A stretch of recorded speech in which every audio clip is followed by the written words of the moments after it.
आप देख रहे हैं SPN 9 न्यूज और आपके साथ मैं हूं मीनाक्षी गुप्ता। 16 साल ये वो कच्ची उम्र होती है जिसमें बच्चा समझदार तो हो जाता है, लेकिन उतना समझदार भी नहीं होता कि वो कोई राजनीतिक भाषण दे सके। साल 1988 ये वो समय था जब इंदिरा गांधी की मौत को 4 साल बीत चुके थे। तब पहली बार लोगों ने छोटी इंदिरा गांधी यानी प्रियंका गांधी को देखा। उस समय प्रियंका की उम्र महज 16 साल थी। 16 साल की उस उम्र में प्रियंका ने पहला सार्वजनिक भाषण दिया। तो सियासी सफर में आज बात करेंगे कांग्रेस महासचिव प्रियंका गांधी की। यूपी के लोगों के बीच प्रियंका खासी पसंद की जाती हैं। क्या है इसके पीछे की वजह और कैसे उन्होंने राजनीति की दुनिया में कदम रखा, बताएंगे आपको सियासी सफर में। साल 1988 के उस भाषण के 31 साल बाद कांग्रेस समर्थक अक्सर जिस मांग को उठाते रहे थे, आखिरकार वो पूरी हो गई।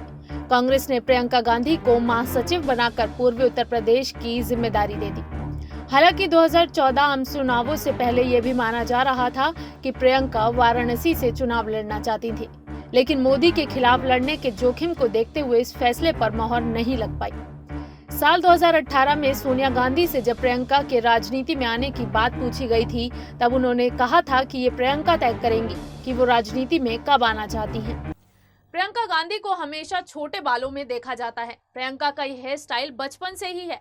इसी वजह से जब वो पापा राजीव गांधी और मां सोनिया के साथ अमेठी और रायबरेली के दौरे पर जाती तो लोग उन्हें भैया कहकर बुलाते, लेकिन जैसे जैसे प्रियंका बड़ी होने लगी वैसे वैसे भैया भैया जी में बदलने लगा।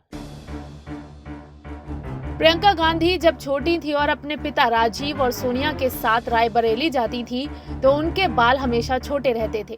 अमेठी और रायबरेली के दौरे पर गांव के लोग राहुल की तरह प्रियंका को भी भैया बुलाते थे। अगले कुछ सालों में ये बदलकर भैया जी हो गया। यूपी में प्रियंका की लोकप्रियता को आप यूं भी समझ सकते हैं कि आम लोग उन्हें काफी पसंद करते हैं। इसकी एक वजह प्रियंका का हेयर स्टाइल, कपड़ों का चुनाव और बात करने के सलीके में इंदिरा गांधी की छाप का साफ नजर आना है। प्रियंका जब यूपी के दौरे पर होती हैं तो उनका दिन सुबह 6 बजे शुरू होता है। ट्रेडमिल पर थोड़ी मशक्कत करने के बाद प्रियंका योग करती हैं।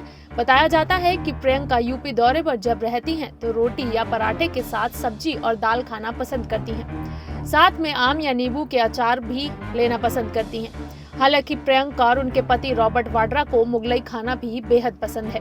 साल 2004 का वो समय जब प्रियंका बच्चों को लेकर रिक्शे पर सैर के लिए निकली और SPG वाले हैरान परेशान होने लगे और उनके पीछे दौड़ने लगे।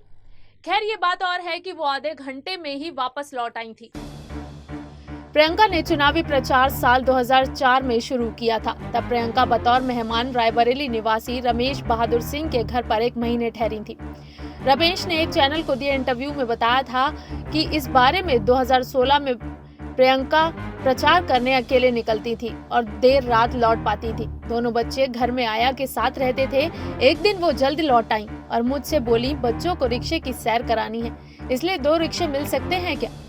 जैसे ही रिक्शे आए वे बच्चों के साथ एक पर बैठकर बाहर निकल चली और भौचक्के SPG वाले पीछे भागे। आधे घंटे बाद वो वापस लौटी और रिक्शे वाले को 50 रुपए का नोट देकर हंसते हुए भीतर लौट आई। लेकिन एक सवाल जिसका जवाब अक्सर लोग ढूंढा करते थे कि आखिर साल 2004 में ही प्रियंका गांधी को प्रचार करने क्यों उतारा गया। 24 अकबर रोड किताब लिखने वाले रशीद किदवई ने प्रियंका की कांग्रेस में जरूरत की एक दिलचस्प कहानी बताई है।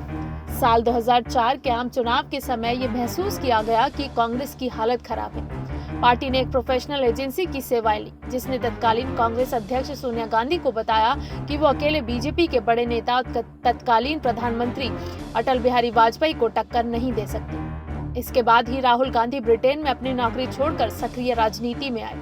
इन चुनावों के बाद जब नतीजे आने शुरू हुए तो अमेठी में टीवी देख रही प्रियंका के चेहरे की मुस्कुराहट हर 10 मिनट में बढ़ रही थी।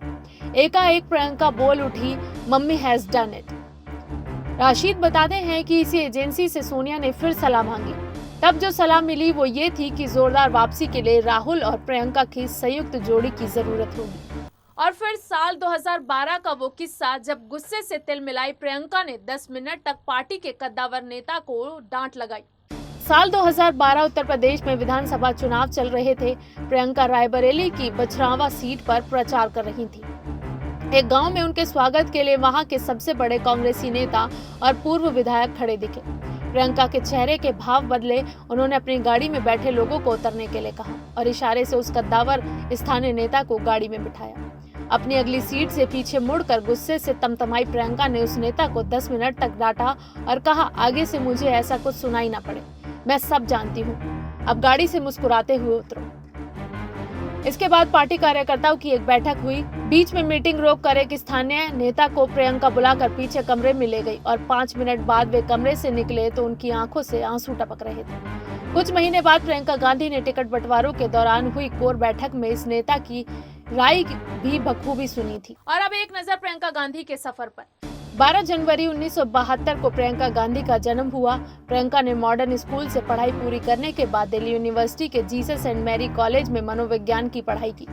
साल 1997 में प्रियंका ने व्यापारी रॉबर्ट वाड्रा से शादी की। 2004 में सोनिया गांधी के लिए प्रचार किया। प्रियंका गांधी के 2 बच्चे हैं, एक बेटा और एक बेटी। सियासी सफर में बस आज इतना ही। अगर आप किसी और नेता के बारे में जानना चाहते हैं तो हमें कमेंट बॉक्स में जरूर बताएं और अगर आपको हमारा ये वीडियो पसंद आया है तो इसे लाइक, शेयर एंड कमेंट जरूर करें और हमारे चैनल SPN9 न्यूज को सब्सक्राइब करना बिल्कुल भी ना भूलें।